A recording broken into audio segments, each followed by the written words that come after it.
visitations in prison is a unique aspect. I think it's something that is very challenging for a lot of prisoners because it's not often that you get to see your family, especially your loved ones. You have prisoners that are married, and it's a time where you can actually come face to face with your loved ones. And in some cases, some prisoners don't have that exposure to their family, but maybe once or twice during a year, especially if they're 300 or 400 or even 500 or 1,000 miles away from where their loved ones live, in economic boundaries, or just even the time for their loved ones to get off of work or make the arrangements to go visit their husbands or their parents or whoever may be incarcerated. So, I even had a friend of mine when I was incarcerated. He shared with me, he said, I haven't seen my mom in 13 years. And he said, I'm afraid that I probably wouldn't even recognize my mom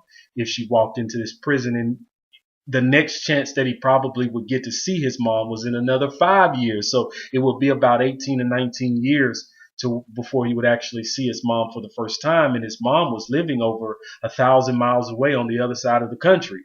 So, when visitation time comes, it's a time that's almost considered to be, it's a very sacred and endeared time for prisoners. You see prisoners walking around the compound. They're actually ironing their clothes.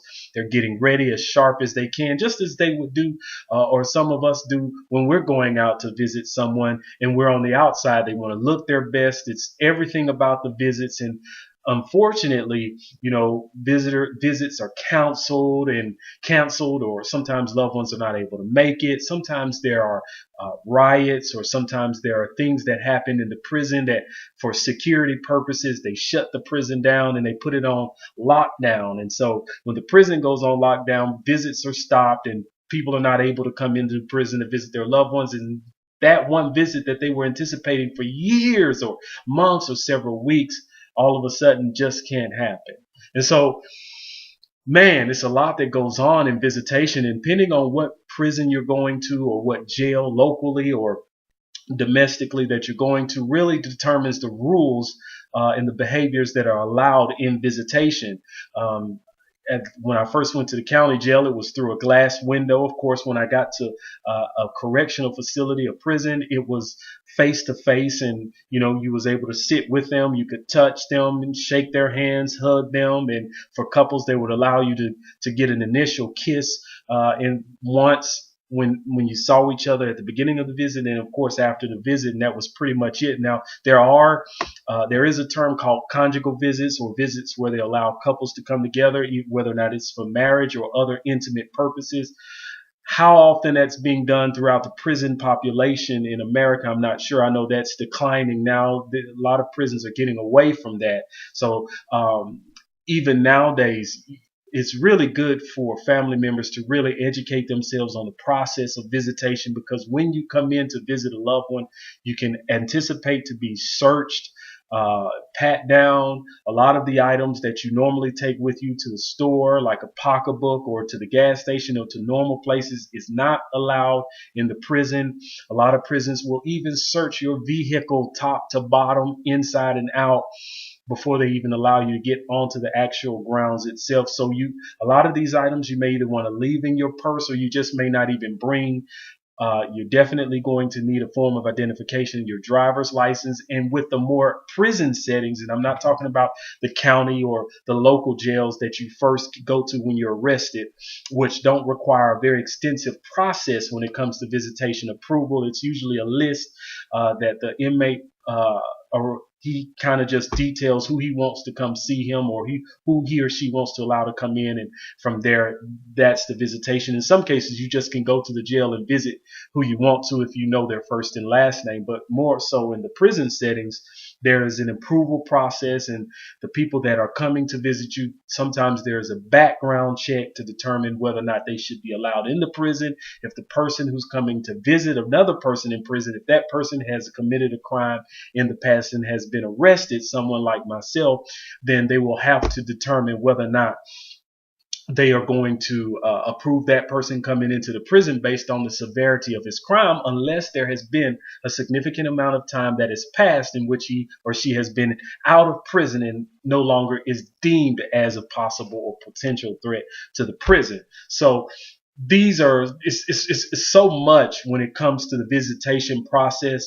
For myself personally, you saw your family members, they would go through this long process. Sometimes they would wait 2 to 3 to 4 to 5 hours just to sit with their loved ones for a 1 hour visit. Remember, the hours prior to actually seeing that loved one often entails the checking in process, the searches, the long lines, just some of the delays that are expected, and also making sure that the outside activity of people coming in to visit people in the prison is in sync with the activities that are going on in the prison. So if you happen to get to that prison at a certain time for a visit, and that prison is, like I mentioned earlier, is on lockdown, or if that prison is at a point to where there are at a no move, and inmates just can't move at this particular time, then everything stops outside for a certain period of time. So all of this stuff has to be taken into consideration when you're traveling.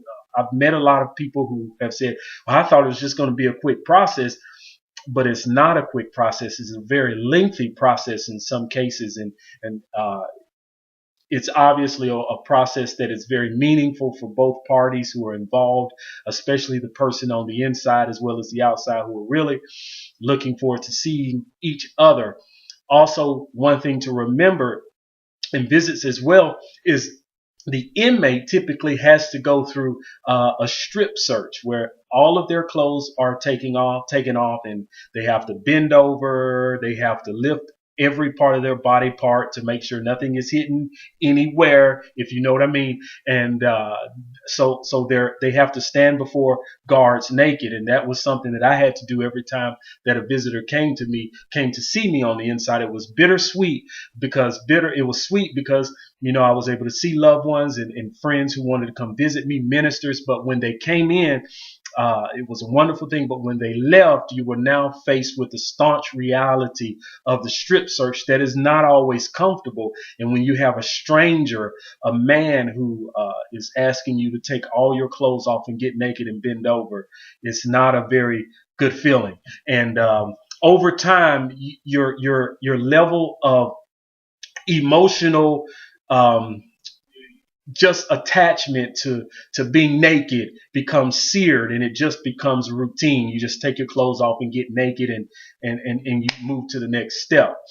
So and remember, a lot of stuff that I'm sharing, these videos are not intended really to try to get you to go back and say, I need to share this with young people so they don't go to prison. Because remember, you can't stop anybody from going. Education doesn't always stop people from prison. In most cases, it doesn't. But what it does do, it plants a seed.